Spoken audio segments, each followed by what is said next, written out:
Buenos días, quinto grados. Vamos a iniciar el contenido de esta semana, que es mezclas y métodos de separación.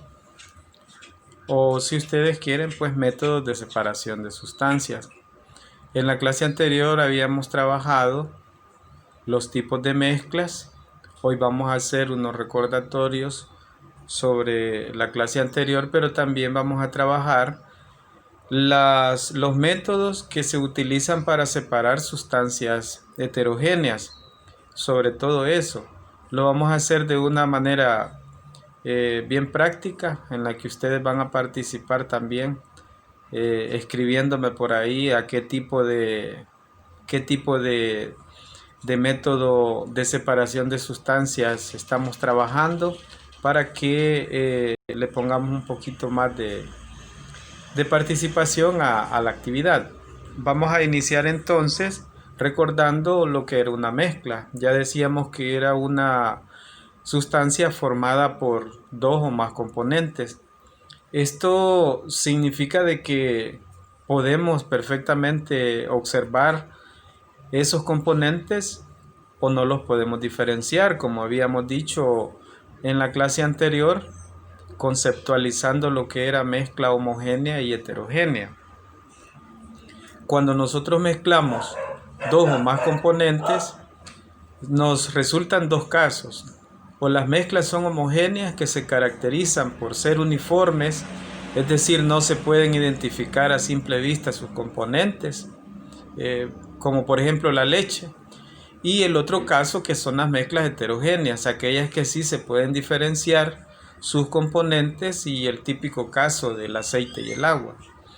Pues de estas mezclas heterogéneas son las que vamos a trabajar en esta clase, porque estas, siguiendo métodos bastante tradicionales y otros quizás un poquito más industriales, se pueden separar sus componentes, como lo vamos a ver más adelante. Vamos a repasar un poco qué clase de mezclas existen. Ya lo decíamos anteriormente. Veamos la imagen.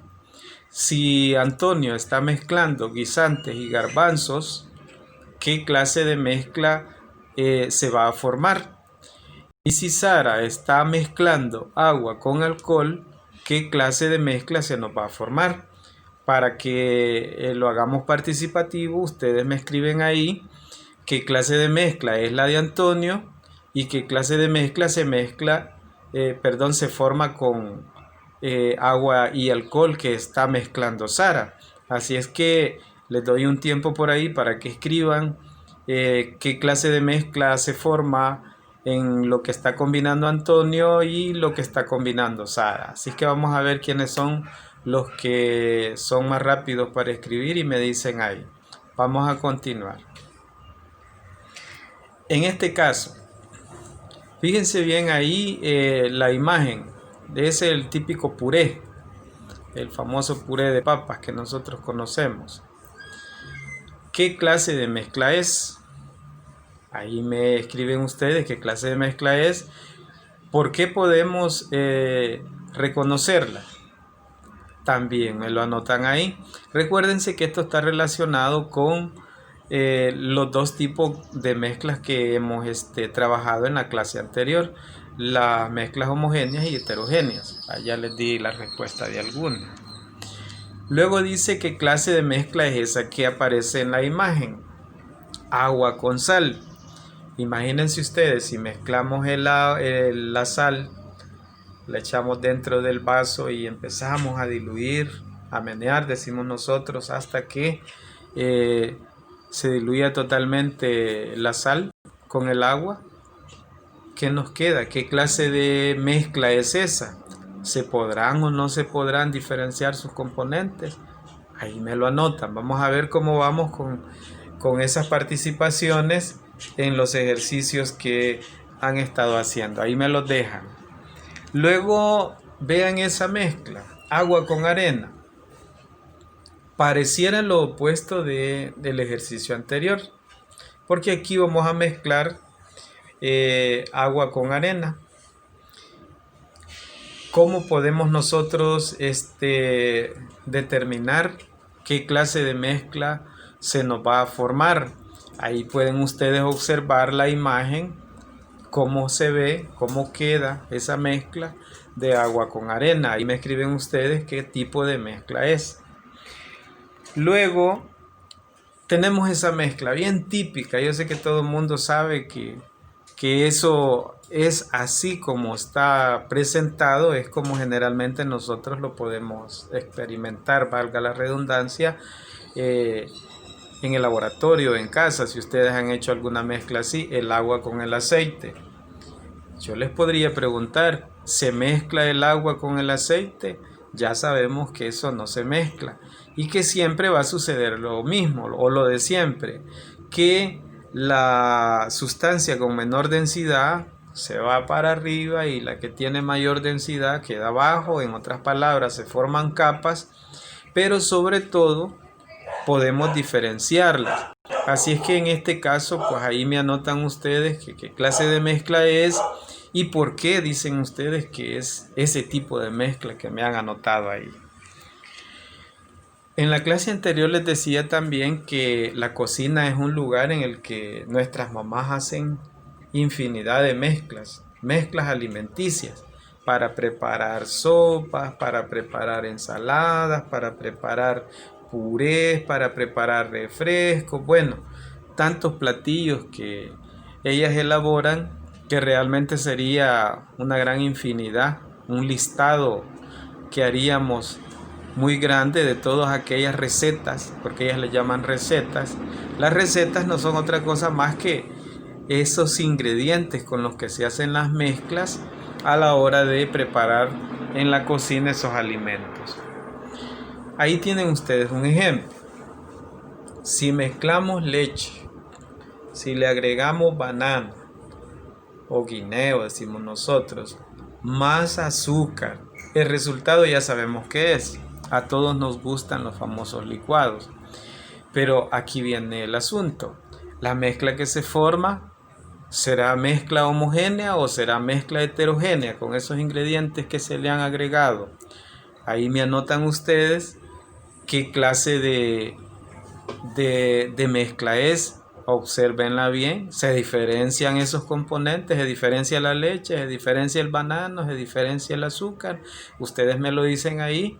Si les parece que es una mezcla heterogénea, aunque fíjense que ahí no le han agregado, por lo menos no se le ve otra sustancia al licuado, ¿verdad? También eso ustedes tienen que estar pendientes para dar una respuesta acertada. Vean esta otra mezcla. Si mezclamos uva, fresa, cereza y las colocamos en un recipiente como una especie de ensalada, aquí viene la pregunta: ¿qué clase de mezcla es? ¿Se pueden o no se pueden diferenciar sus componentes? Claro que esto es bien trivial para ustedes porque obviamente ahí pueden ustedes observar, pero para seguir la línea ahí ustedes me anotan qué clase de mezcla observan y por qué dicen que es ese tipo de mezcla. Continuemos.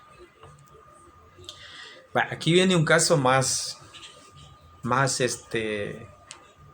difícil quizás o más fácil.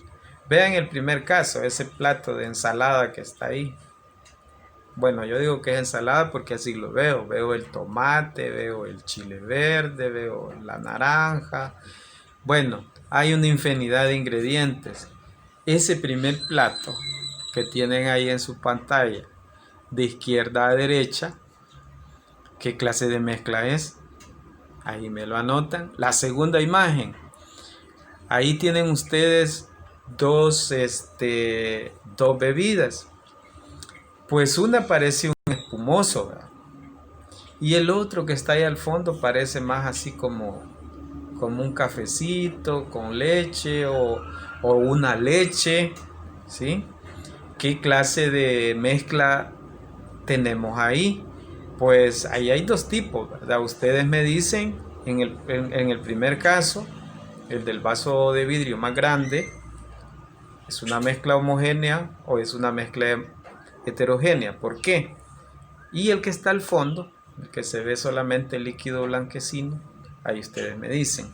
En la tercera imagen, siguiendo de izquierda a derecha, fíjense que hay 5 vasos de diferente tamaño y tienen bebidas que prácticamente son mezclas, ¿verdad?, de diferentes sabores derivados de sus componentes y colores también. Está uno verde, está uno naranja, está un rojo, bueno, y hay otros 2 por ahí. ¿Qué clase de mezclas son? Ahí tienen una característica bien particular, todas esas bebidas, ¿sí? ¿Pueden diferenciar ustedes sus componentes? ¿Pueden distinguir qué clase de ingredientes tiene cada uno de esos vasos? Pues ahí me lo anotan ustedes. Y vamos al último caso ahí, como para castigar la vista y el estómago, ¿verdad? Porque ahorita, aunque se pueden hacer pedidos a domicilio, pues yo no creo que pasen solo pidiendo, pero ahí tienen la famosa pizza, ¿verdad? Fíjense bien esa pizza. Ya sabemos qué clase de mezcla tenemos ahí. Los ingredientes ustedes lo eligen. ¿Qué clase de mezcla es y por qué? Fácil, ¿verdad? Ya sabemos cómo está clasificada esa mezcla, independientemente de los ingredientes que ustedes hayan pedido para el caso y por qué, ¿verdad? El por qué es ese tipo de mezcla que nosotros decimos. Imagínense ese caso, allí hay 1, 2, 3, 4, 5 imágenes y estas sí están bastante difíciles de poder distinguir. Primero, ¿qué clase de mezcla es? Yo les podría decir, por lo que veo aquí, en el primer caso es un huevo estrellado. En ese caso, esa es una mezcla homogénea o heterogénea del huevo estrellado. ¿Me lo anotan ahí? La siguiente imagen, pues parece una especie de leche con chocolate. El segundo parece una rebanada de pastel. El siguiente es chocolate. Y el último pues es un pedazo de pastel con fresas o cerezas, me parece, o moras, ¿sí? Cada una de esas es un tipo de mezcla. Ya sabemos nosotros, vaya, les voy a ayudar en este caso. El primer caso, el huevo estrellado. Así como aparece allí, es una mezcla homogénea o heterogénea. Pues es una mezcla heterogénea, fíjense, porque aunque el huevo preparado de otra manera, sin echarle ningún otro ingrediente al sartén, solamente el huevo, lo que nosotros llamamos picadito, ¿verdad?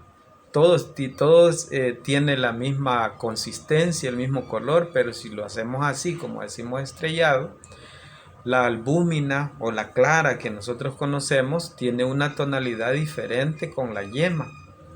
Y aunque las 2 sustancias que están ahí formaban parte del huevo, a la hora de prepararlos de esa manera, pues es una mezcla homogénea o heterogénea. Por lo que se ve, heterogénea. En el siguiente caso también es una mezcla heterogénea. Sea esto una taza de café con chocolate o leche con chocolate, es una mezcla heterogénea evidentemente porque sus componentes se pueden diferenciar. Ahora veamos la siguiente. Aunque hay una diferencia de colores en esa especie de rebanada de pan o de pastel que aparece ahí en la parte del centro, la número 3 de izquierda a derecha, pues por el color alguien me podría decir, no, mire, profe, esa es una mezcla heterogénea porque se ven partes de diferentes colores. Pero si nos vamos directamente a la consistencia de esa rebanada, pregunto yo, ¿pueden diferenciar ustedes, aparte de los colores, otro tipo de componentes ahí? Yo me atrevería a decir que es una mezcla homogénea, con algunas particularidades, pero no se diferencian como en los 2 casos anteriores, componentes de colores tan diferentes y de consistencias tan diferentes. Veamos la siguiente. Pues a mí me parece chocolate eso. Alguien me puede decir, no, profesor, es mermelada. Bueno, que sea mermelada o que sea chocolate, pero vean la consistencia. Uniforme, homogénea. Ya les dije la respuesta. Y en el último caso, que es como una rebanada de pastel de chocolate con... sí, yo las veo como que son cerezas, como que son fresas. Bueno, pero ahí evidentemente tenemos una mezcla heterogénea. Los componentes se pueden diferenciar. Ahora, después de todo esto, viene la parte que nos corresponde en este tema, la separación de las mezclas. Pues mezclarlas a veces es bien fácil. Echar un ingrediente aquí, vaya, ¿se recuerdan cuando se preparaba el licuado, ¿verdad? La leche, la banana, el azúcar, y es que no agregué los demás componentes, ¿verdad? Que se le agregan, valga la redundancia. Pero para separarlos muchas veces es un lío. Unas se pueden y otras no.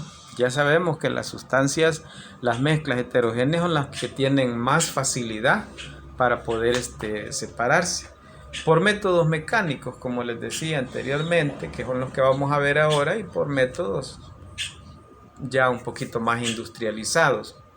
Dice que la separación de mezclas pues son técnicas y procedimientos para separar los componentes sin que cambien sus propiedades. Esto se refiere a que la separación de estas mezclas no tiene por qué alterar la composición química de sus componentes primarios o de las sustancias puras, si le quiere llamar usted así. Vamos a ver algunos de ellos. Pero antes de esto vamos a conocer un par de términos que es importante. El caso de lo que es soluble o miscible. A toda sustancia le vamos a llamar que es soluble o miscible cuando es capaz o se puede mezclar o disolver en un líquido, ¿sí? El agua por excelencia siempre se ha considerado el que sirve de materia prima para poder mezclar todo tipo de sustancias. Por eso dicen que es un solvente universal, ¿verdad? El caso de el otro término, insoluble o inmiscible, es lo contrario de lo anterior, que no se puede mezclar. Esto está relacionado con, en el caso de lo soluble o miscible, con una mezcla homogénea, y el caso de lo insoluble o inmiscible con las mezclas heterogéneas. Ahí tienen ustedes el ejemplo de la formación de capas por diferencia de densidades en el caso del agua y el aceite. Ahora vienen lo que nosotros nos interesa, son los métodos de separación de sustancias. Y nos vamos a ir a la cocina, como decimos. Vamos a utilizar aquí la cocina como materia prima. El caso de la filtración, que es el primero de los métodos para separar sustancias, pues se aplica en mezclas heterogéneas, no en mezclas homogéneas, mezclas heterogéneas. Un sólido que no se disuelve en un líquido, mediante un filtro se retiene el sólido y deja pasar el líquido. Vale. En español, como decimos, la filtración se basa prácticamente en el tamaño de las partículas. El ejemplo bien claro, ahí tienen ustedes un experimento con agua, papel filtro, arena. Cuando nosotros hacemos pasar por el papel filtro el agua con arena, ¿quién va a pasar por el papel filtro? Claro, el papel filtro es, para recordarles esto y hacerles un símil, el papel filtro de las cafeteras. Hoy pues ya todo mundo pareciera que las cafeteras están quedando como en desuso, porque ya venden el sobrecito, usted ya solo lo abre y se prepara su tacita de café. Pero todavía hay hogares en los que las cafeteras todavía están ahí, que no quieren pasar de moda, y hay un papel filtro que se utiliza, que hay que ponerle a la cafetera para que filtre el café con el agua. Entonces, eso es parecido al experimento que tienen ahí. Como las partículas más grandes no pueden pasar a través de este papel filtro, que realmente es un tamiz, ¿qué es lo que sucede? Pasan las partículas más pequeñas y los líquidos. Por eso este método es bien usado, por ejemplo, para filtrar el café, como les decía, el caso de las cafeteras, que es el ejemplo típico. Claro, en nuestras casas pues ya casi no se usa. Les voy a poner un ejemplo así bien coloquial. En las zonas rurales, por ejemplo, todavía hacen el famoso café de maíz, ¿sí? Entonces, el maíz lo tuestan, como dicen nuestras abuelas, en el comal y lo muelen, entonces queda una especie de harina. Y cuando van a preparar el café, tal vez ustedes en alguna oportunidad se habrán dado cuenta, bueno, en el cafetín del colegio pasa esto, a mí me ha pasado varias veces, que cuando uno pide café, allá en el fondo de la taza siempre queda una especie de asiento, como nosotros decimos, que es prácticamente esa sustancia, ese polvillo que pasó a través del papel filtro y que es el que queda en el fondo. Pues en las zonas rurales todavía en muchos casos hacen esto, ¿verdad? Que muelen el maíz y preparan el café, pero en el fondo del recipiente queda el asiento, como decimos, igual que cuando se prepara horchata. Aunque la preparación de algunas de estas bebidas, fíjense que muchos las hacen pasar por un filtro que a veces es un pedazo de tela. Por ejemplo, cuando preparan el famoso atol de elote. Yo me recuerdo porque lo he visto que con una tela, ¿verdad? Van haciendo la filtración para que al final es una parte de preparar el atol de elote, ¿verdad?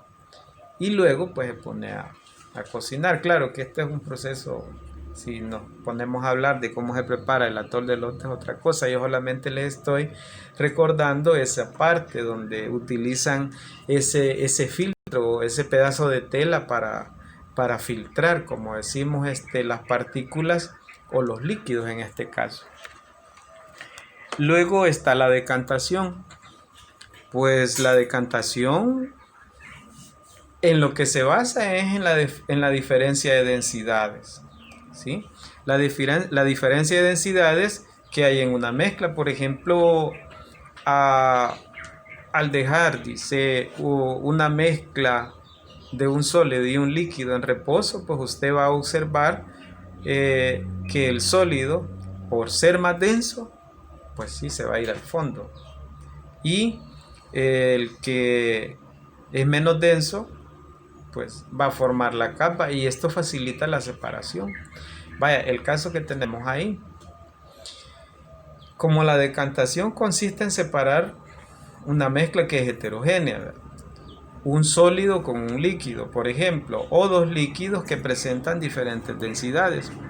Aquí tienen ustedes dos casos, que la decantación se puede utilizar para separar líquido con sólido o dos líquidos, pero para que sean dos líquidos las densidades tienen que ser diferentes. El caso de el agua y el aceite. ¿Quién tiene mayor densidad? El agua. ¿Dónde se va a formar la capa de agua? En la parte de abajo del recipiente. Y el caso del aceite, que es el que tiene menor densidad, se va a ir arriba. En el laboratorio hay aparatos que sirven para poder separar este tipo de de sustancias heterogéneas, de mezclas heterogéneas, por un proceso ya de goteo, ¿verdad? Si le queremos llamar así, con un embudo de decantación. Por eso se llama así, embudo de decantación. Pero fíjense que también nosotros lo podemos hacer con un vaso de esos de cristal. Usted lo puede hacer de manera mecánica y puede separar el aceite del agua, aunque a veces el proceso le puede costar y tiene que repetirlo una y otra vez hasta separar la mayor cantidad y que no quede, porque como no se mezclan, está garantizado de que cuando todo el aceite pase al otro vaso, pues en el otro le quedará solamente el agua. Bueno, dicho así de manera teórica se oye fácil, pero hay que tener ese tino, ¿verdad? Y esa buena vista de estar haciendo este proceso. Pero en el laboratorio me imagino que ustedes ya hicieron esa práctica. Luego viene el tamizado. Pues el tamizado lo que permite es separar prácticamente partículas sólidas, un sólido con otro sólido.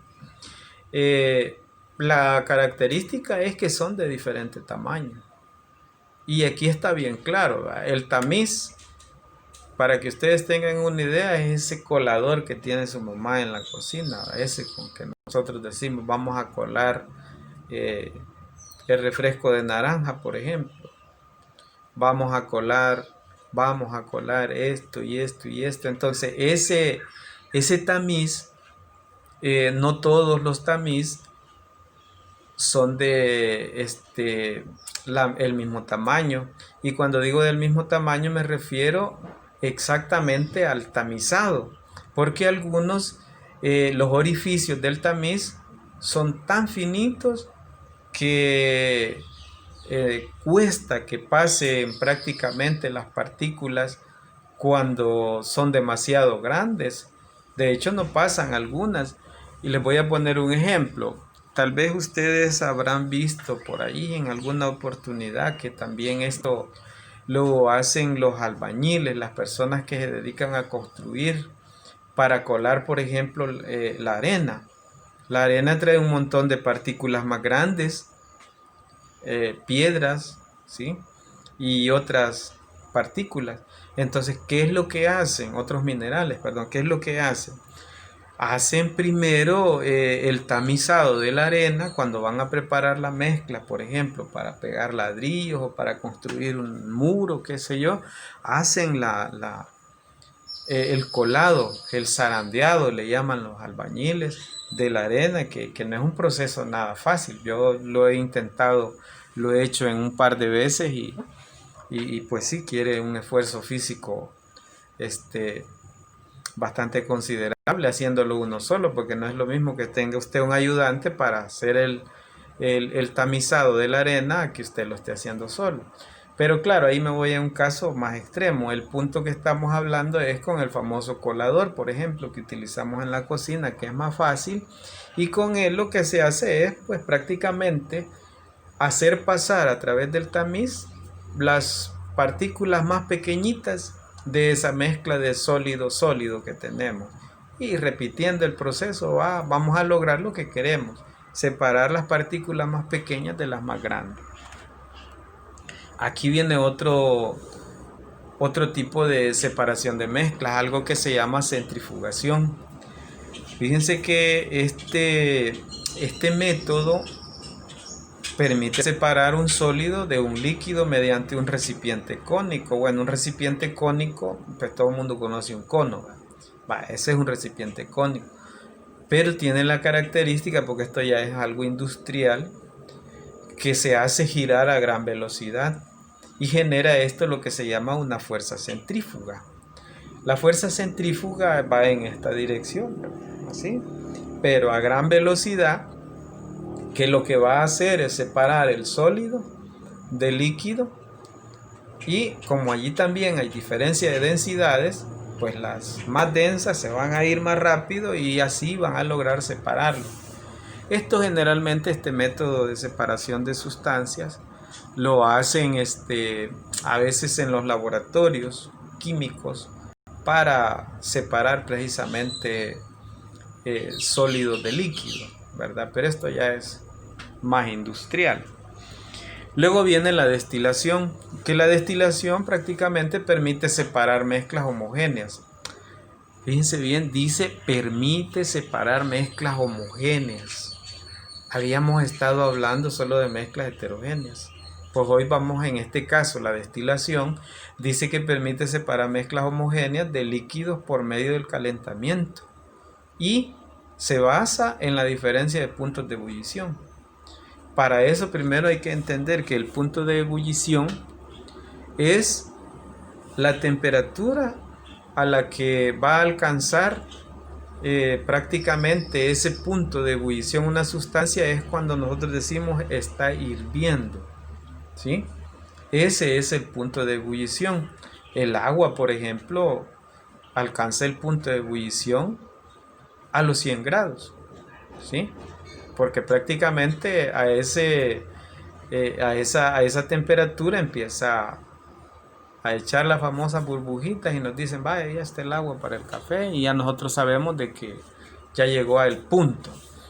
Entonces algo parecido es con esto. Si tenemos dos sustancias homogéneas, hay sustancias que no alcanzan el punto de ebullición a los 100 grados como el agua, sino que lo hacen antes o lo hacen después, y eso ayuda con la separación, aunque sean mezclas homogéneas. Pero claro, este ya es un método industrial. Solamente recalcarles eso de que es una mezcla homogénea, pero se puede separar porque las sustancias que están mezcladas prácticamente tienen un punto de ebullición diferente, ¿verdad? Y eso ayuda a poder separarlas.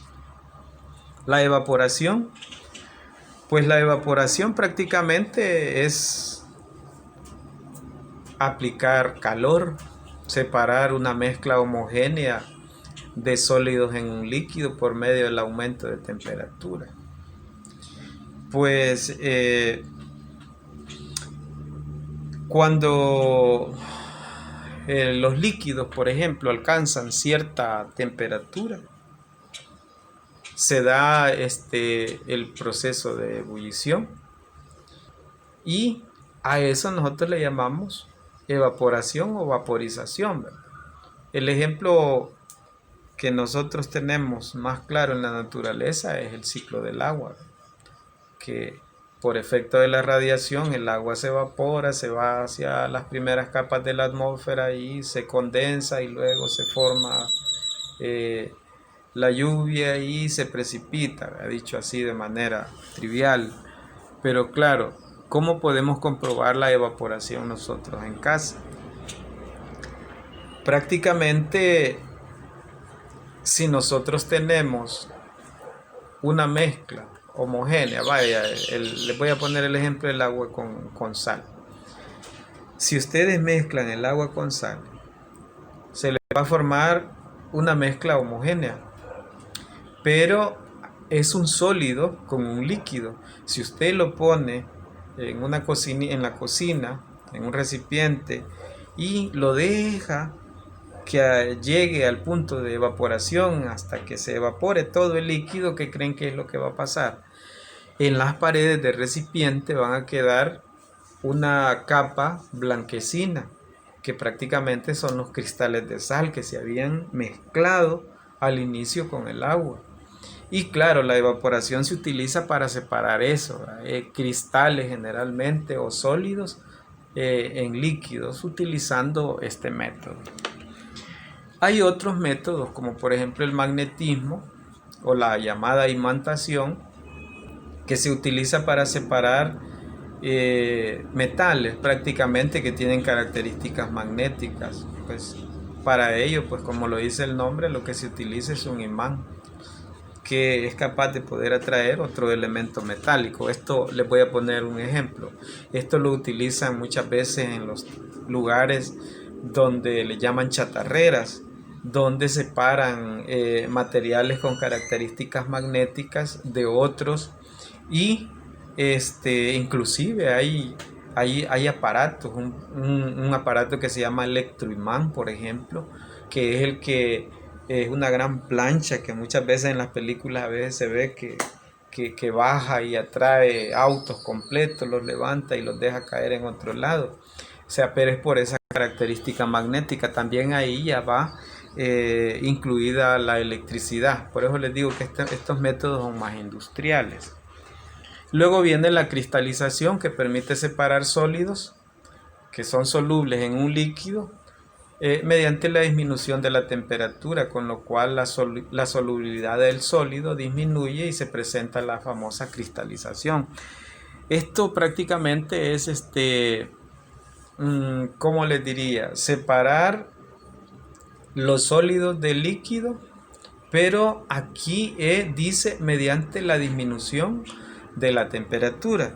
Si en el caso anterior de lo que era la vaporización o evaporización, en la que yo les ponía el ejemplo de que al evaporarse todo el agua, al final iban a quedar en las paredes de recipientes los cristales de sal cuando ya todo el agua se haya evaporado, pues aquí sucede lo mismo, solo que con el proceso inverso de temperatura, que aquí no se eleva, sino que se disminuye hasta llegar prácticamente a obtener los cristales, que es lo que interesa en este método.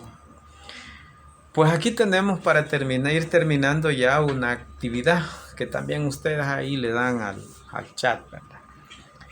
En el caso que está ahí, miren, ese señor está haciendo un guiso, ¿verdad? También la cocinera ahí se ve que está preparando algo. Ahí tienen ustedes una ayuda, ¿verdad? ¿Cómo se llama ese método de separación de sustancias? Ahí tienen dos letras que les van a decir. Ahí me van a escribir los más rápidos. Veamos el siguiente. Vean ahí. Ahí tenemos 1, 2, 3, 4 imágenes. ¿Qué clase de método es el que están utilizando para separar esas sustancias? Ahí tienen también dos claves, dos ayudas. Ahí me escriben quiénes son los más rápidos para escribirme la respuesta en este caso. Y aquí está miren. Pues ahí, 1, 2, 3 imágenes también. ¿Qué método es el que se está utilizando ahí para separar esas sustancias? Les voy a dar una pista. Recuerden de los primeros casos que vimos ahí para separar sustancias. Ahí ya les ayudé. Veamos vean aquí. ¿Qué clase de método es ese de separación de sustancias? Ahí tienen 3 letras. En aquellos tenían 2, en este 3. Fíjense bien ahí y me anotan la respuesta. ¿Qué clase de método es el que están utilizando para separar esas sustancias? Bueno, todo esto que hemos platicado es con el tema de métodos de separación de sustancias. Espero que les haya agradado el tema, que le hayan sacado provecho y ahí practican, ¿verdad? Ahí pueden ustedes ponerse a prueba, lo pueden ver luego otra vez y ahí pueden verificar sus respuestas. Así es que les dejo con esto que corresponde a esta semana y pasen buen día.